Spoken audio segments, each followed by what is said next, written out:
और कोर्ट का फैसला होता है तो हम लोग तो भाई पालन करते ही है ना। पालन नहीं कीजिएगा तो कंटेम्प्ट ऑफ कोर्ट हो जाता है। तो सबको कोर्ट के फैसले को, आदेश को जो है पालन करना ही चाहिए। दूसरी बात, ये कोई अंतिम जजमेंट नहीं है।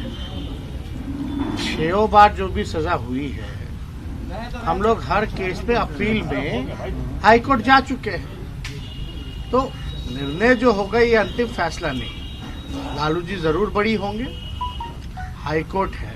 हाई कोर्ट नहीं तो जो जुडिशियल जो स्ट्रक्चर जो होता है, हाई कोर्ट के बाद जो है सुप्रीम कोर्ट होता है। कई बार आप लोगों ने देखा होगा निचली अदालत का जो फैसला होता है हाई कोर्ट में गलत हो जाता है। या कई बार हम लोगों ने कई चर्चाओं को, कई विषयों को देखा है कि भाई हाई कोर्ट में जो फैसला हुआ सुप्रीम कोर्ट में पलट जाता है।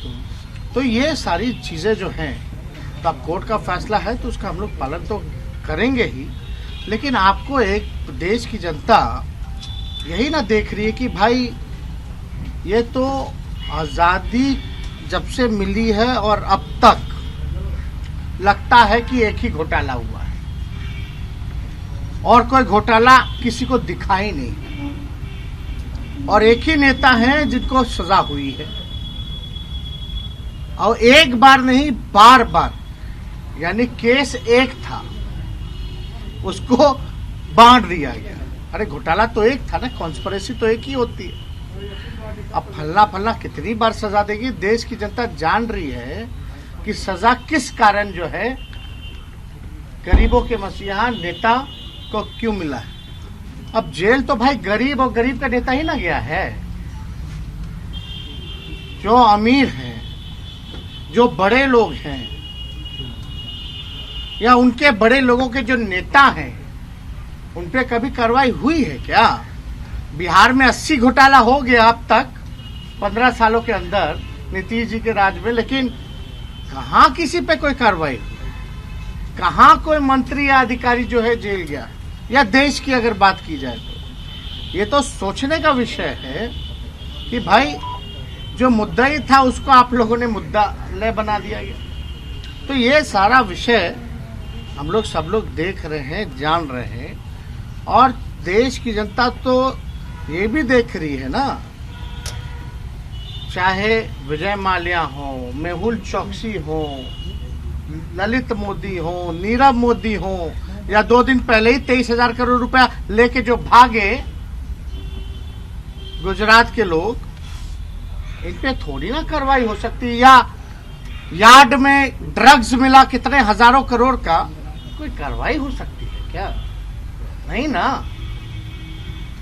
तो सब लोग तो जानते ही है कि भाई जो सीबीआई, ईडी, इनकम टैक्स मात्र अब बीजेपी का एक पार्टी का प्रकोष्ठ जैसे काम करता है, वही प्रकोष्ठ के रूप में काम कर रहा है। तो इस पे ज्यादा कोई टिप्पा टिप्पणी नहीं करनी है। ये लोग देख रहा है, और जनता की अदालत सबसे बड़ी अदालत हुई है, और जनता की अदालत में लालू जी कभी भी गुनहगार नहीं थे, ना है, और कभी भी नहीं रहेंगे। जनता ने सर आंखों पे बैठाया है। सबसे बड़ी पार्टी राष्ट्रीय जनता दल, लालू जी की पार्टी, गरीबों की पार्टी, समाजवादियों की पार्टी, जो अमन चैन एकता पसंद करते हैं, उनकी पार्टी। तो बिहार की जनता ने इतना बड़ा वोट बैंक अपना आशीर्वाद दिया, तो इसमें निराश होने की किसी को जरूरत नहीं है। हम लोग हमेशा होपफुल हैं कि ऊपरी अदालत से लालू जी को न्याय जरूर मिलेगा। अब तो आजकल तो कुछ भी कह दीजिए तो केस मुकदमा हो जाना। अब बताइए ना, हम तो पहले भी कहते थे, मेरा बिना मूछ के ही हम पे जब मुकदमा हो गया, चार्जशीटेड हो गए, कैसे हुए? लेकिन जी इसी मामले में कई लोगों को जो है जमानत भी मिली है, आखिर क्या वजह? अरे भाई हम तो कह रहे हैं ना, अभी केस के अगर डिटेल में बात कीजिएगा तो बड़ी लंबी चौड़ी बात हो जाएगी। 24 लोगों को क्विटल मिला, कुछ लोगों को क्या मिला नहीं मिला। लेकिन एक बात समझने की जरूरत है कि ट्रेजरी का जो मालिक होता है वो डीएम होता है, लालू जी ने तो आदेश जांच का दिया, लालू जी ने ही ना आदेश दिया, तब ना जाकर के जांच हुआ भाई।